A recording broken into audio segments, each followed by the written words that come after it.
Hello students, आज हम आपको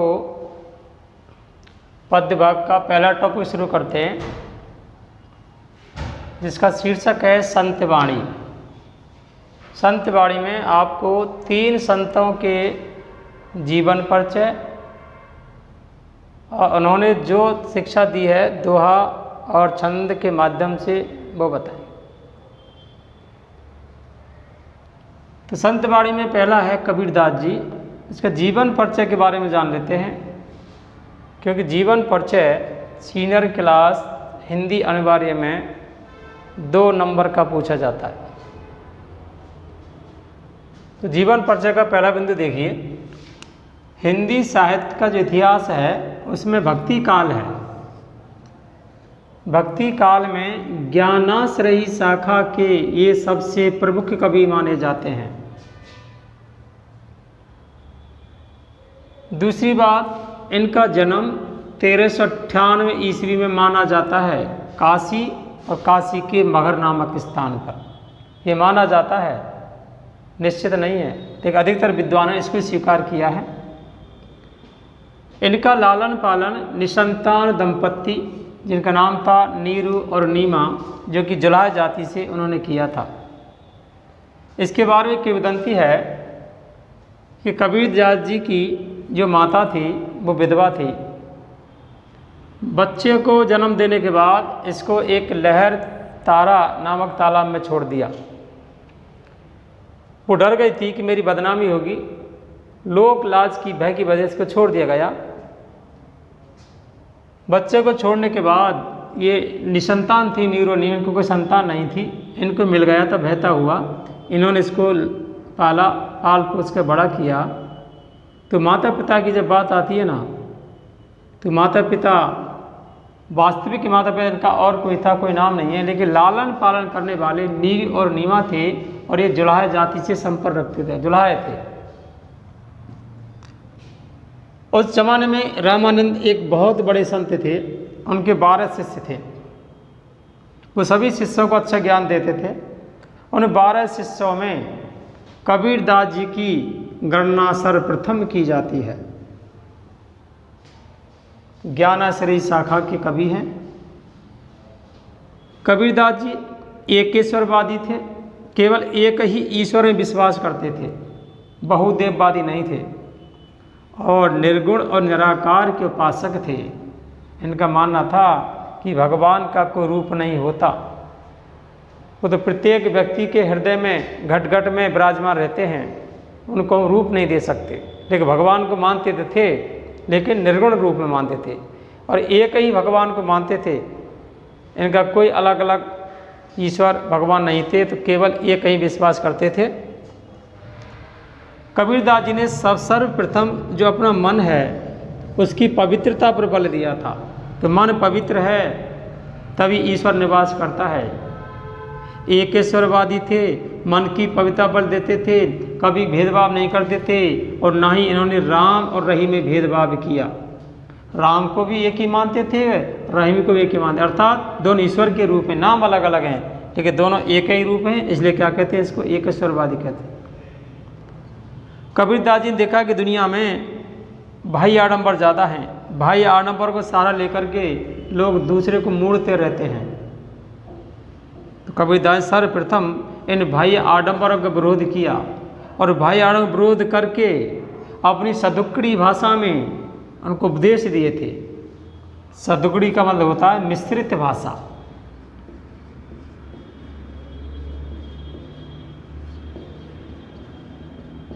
और कबीरदास जी ने जो भी ज्ञान प्राप्त किया था वो किया था अनुभव के आधार पर, प्रत्यक्ष देख करके और साधु संगति में देशाटन करके। तो वे जहाँ जहाँ गए वहाँ उनके शब्द ग्रहण करते चल गए। तो इनकी जो भाषा है इसमें मिश्रित शब्द हैं, अनेक अनेक बोलियों के शब्द आ जाते हैं, और उसी मिश्रित का दूसरा नाम क्या है, सदुक्कड़ी भाषा है। कबीरदास जी पढ़े लिखे नहीं थे, अनपढ़ थे। उन्होंने स्वयं लिखा है, मसी कागज छुओ नहीं, कलम गही नहीं हाथ। अर्थ कर लेते हैं तो आता है कि कबीरदास ने जीवन में कभी भी कागज, स्याही और कलम से हाथ ही नहीं लगाया। तो स्वयं सिद्ध करते हैं कैसे थे वो, अनपढ़ थे। लेकिन आपके मन विचार अनपढ़ थे तो ये किताब लिखी किसने? कबीरदास जी की। तो सुनिए, कबीरदास जी के शिष्य थे जिनका नाम था धर्मदास, उनके साथ रहते थे, वो पढ़े लिखे थे। कबीरदास जी जो भी कुछ कहते, जो भी उपदेश देते, इनके धर्मदास जो शिष्य था ना, वो अपनी भाषा उनको लिख लेता था। कबीरदास जी वो संदेश देते थे, धर्मदास लिखता जाता था। तो धर्मदास जी ने कबीरदास जी की 3 किताबें थी, साखी, सबद और रमेनी, ये तीनों को एक रूप बना दिया, बीजक। बीजक नाम से तीनों पुस्तकों के बारे में इसकी जानकारी मिल जाती है। तो जीवन परिचय में लगभग 2 नंबर का आता है, उस 2 नंबर में आप इतना ही बहुत है, ये पॉइंटों में लिखे हैं, आप इनकी भाषा बना करके लिख सकते हैं। अब आपको शुरू करते हैं कबीरदास जी के दोहा। आपके इस पहले पाठ में संतवाणी में कबीरदास जी के जितने भी दोहे हैं, संख्या लगभग 7 है, उनका भी अर्थ और व्याख्या आपको बता दी जाएगी।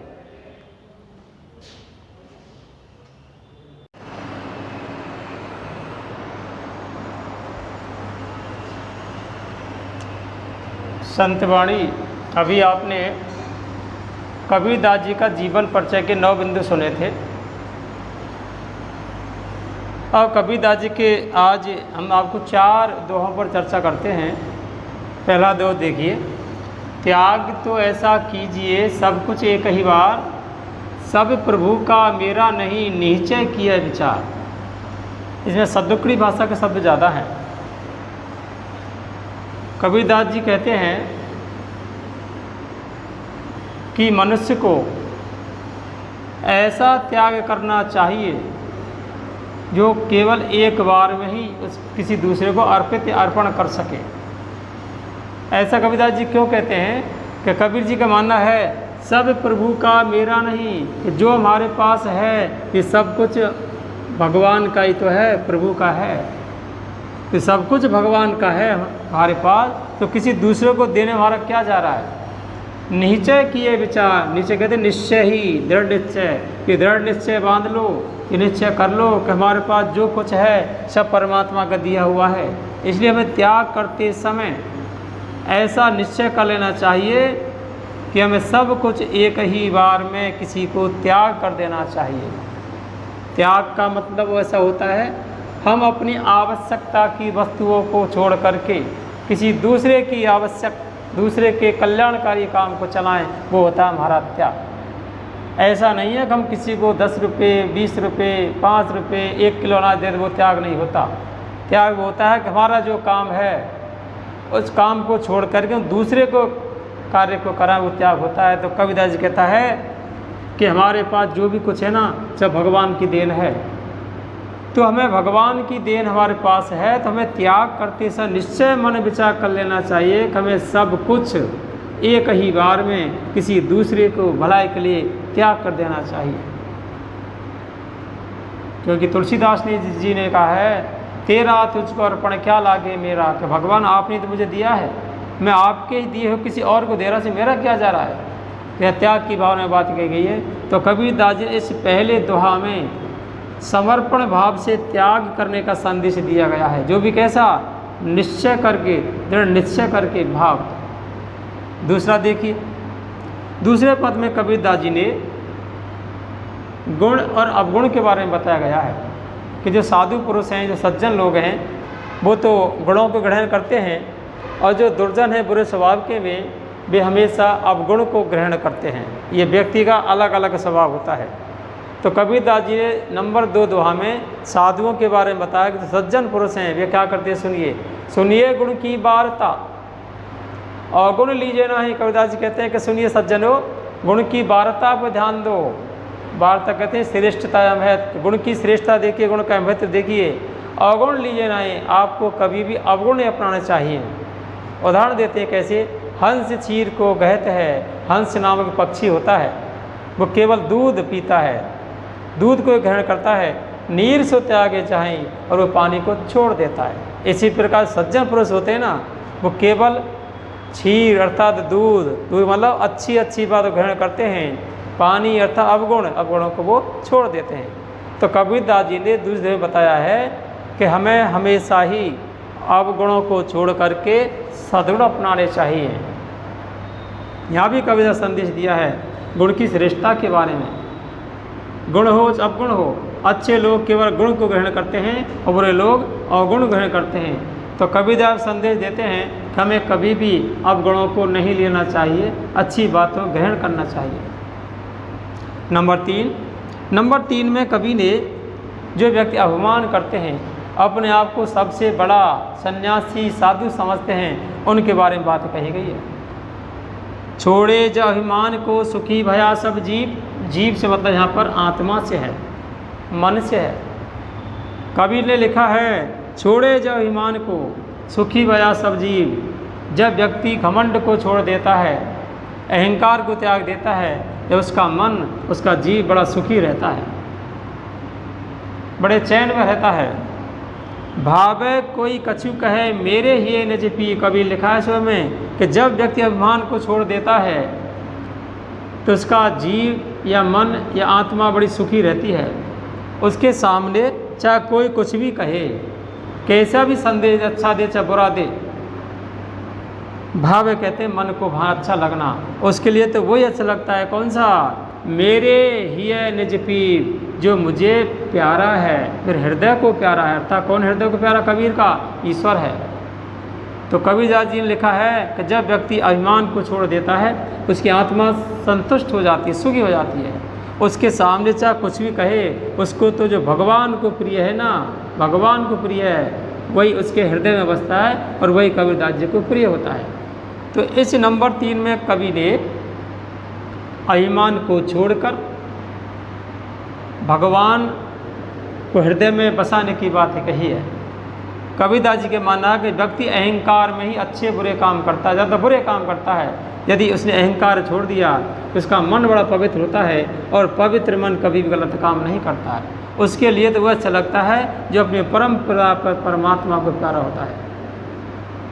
नंबर 4, जात न पूछो साधु की पूछ लीजिए ज्ञान, मोल करो तलवार का पड़ा रहने दो म्यान। यहाँ पर कवि ने ऊपरी दिखावा, ऊपरी चमक दमक सौंदर्य के बारे में बताया है कि संसार है, इसमें चमक दमक है, ऊपरी सौंदर्य है, इसको तो छोड़ दो। जो गुण की बात है, जो महत्व की बात, उसको ग्रहण करो। उदाहरण दिया तलवार के माध्यम से। जात ना पूछो साधु की पूछ लीजिए ज्ञान, लिखा कबीर ने कहे साधको या सज्जन पुरुषो, हमें कभी भी जो साधु पुरुष है, जो सज्जन पुरुष है, उसकी जाति नहीं पूछनी चाहिए। जाति पूछने से अपमान होता है, लेकिन उसमें कितना ज्ञान है, उसमें कितना गुण है, उसको ग्रहण करो, जाति से कोई मतलब नहीं है। तो यहाँ पर कबीरदास जी ने नंबर 4 में पहले बताया है कि कोई भी व्यक्ति हो, उससे हमें केवल ज्ञान ग्रहण करना है, ना कि उसकी जाति में, उसके परिवार के बारे में। उदाहरण दिया कबीरदास जी कैसे, मोल करो तलवार का पड़ा रहने दो म्यान। म्यान एक ऊपरी दिखावा है और तलवार एक शस्त्र है। म्यान काम नहीं देती, युद्ध भूमि में शस्त्र ही काम देता है। इसलिए कभी लिखा है कि हमें तो तलवार का मोल करना है, तलवार के बाद जानकारी करनी है। हमें कभी भी जो म्यान है, उसका ऊपर का ढांचा है, उसके बारे में हमें ध्यान नहीं देना, क्योंकि ये संसार ऐसा ही तो है। ये म्यान शब्द है ना, ये संसार के बाह्य आवरण के लिए आया, सौंदर्यता के लिए आया है। तो लिखा कबीरदास जी ने, हमें तो केवल ज्ञान की ही बात करनी है। व्यक्ति कैसा भी हो, इसके सौंदर्य चमक दम पर ना जाएं, जो उसका काम है ना, इसमें गुण उसको ग्रहण कर लेना है। अब चारों इन दोहा में हम अब भाषा की बात करते हैं, भाषा की, भाषा सौंदर्य की।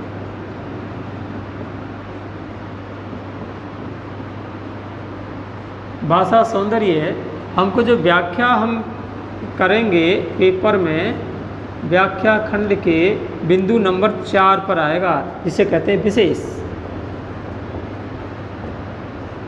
विशेष में नंबर 1 देखो, कोई सा भी पद हो, किसी भी कवि का हो, सबसे पहले उसकी विशेषता हमें क्या लिखनी है कि जितने भी पद हैं वो अधिकतर सरल भाषा के, कठिन नहीं है। तो लिख देंगे पहला, जो भाषा है वो सरल है, सुबोध है और ज्ञात्मक है।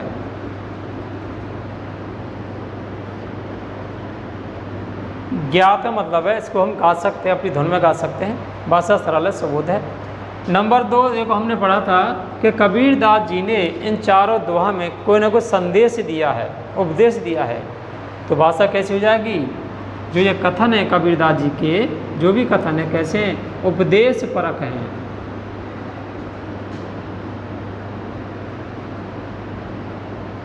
अर्थात यहाँ पर ज्ञान की बात की गई है। और मेरा कवि के परिचय बताया था, इन पदों की जो भाषा है कबीरदास जी की सदुखड़ी भाषा है।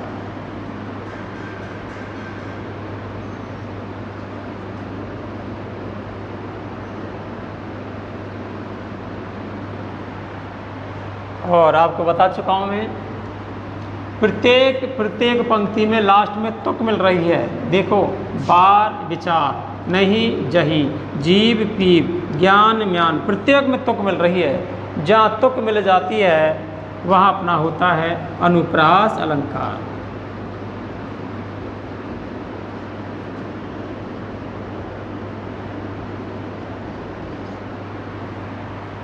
ये जितने भी पद पढ़े हैं ना पद, ये दोहा छंद है। अब छंद की बात करते हैं तो नंबर 5 पर लिख देना, दोहा छंद का प्रयोग किया गया है।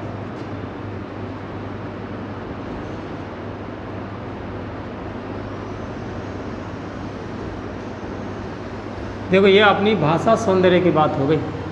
भाषा सौंदर्य में प्रत्येक कवि के में सबसे पहले उसकी भाषा कौन सी है वो लिखना है आपको। इसके बाद में उसमें क्या संदेश दिया गया है, क्या उपदेश है, उसकी लाइन लिख देनी है। इसके बाद में अलंकार कौन सा है इसको लिख देना। देखिए, इसमें अलंकार अनुप्रास तो पूरी पंक्ति में सवन है। कहीं कहीं जहाँ उदाहरण दिए गए ना, उदाहरण वहाँ पर हमारा उदाहरण अलंकार भी है। उदाहरण दे दिया, देखिए, हंस चीर को कहते नीर सो त्यागे जाएं, हंस का और नीर का उदाहरण दिया गया है। अगली बात, ये पूरा का पूरा छंद कौन सा? दोहा है। दोहा छंद की पहचान आपको जो अगला टॉपिक आएगा उसमें करा दी जाएगी। दोहा छंद की पहचान इसमें मात्रा गिनी जाती हैं। मात्रा गिनने का और हिंदी साहित्य का अलग ही तरीका है। शेष आपके दोहा हैं कबीरदास जी के, वो आपको अगले क्लास में उपस्थित मिलेंगे।